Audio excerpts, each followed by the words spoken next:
এই পাখিগুলোর সুন্দর ইতিহাস আছে। সেই ইতিহাসটা হচ্ছে যে এগুলা যখন বাচ্চা ছিল তখন এদিকে আসছিল উড়ে। পরবর্তীতে এগুলাকে এখনো পালা হচ্ছে। ছাদের উপরে কি সুন্দর আইসা থাইরা দিলে আবার মাথার উপরে আইসা বসে।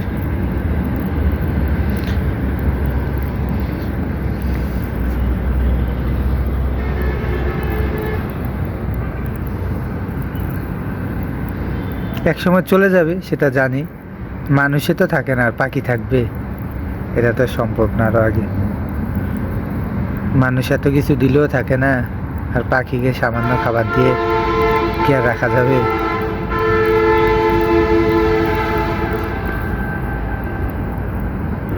আমি তোমার বিরহে রহিব বিলীন, তোমাতে করিব বাস। আহারে জীবন, আজ চলে যাই, আবার নামাজ পড়তে হবে, আসরের সময় হয়ে যাচ্ছে।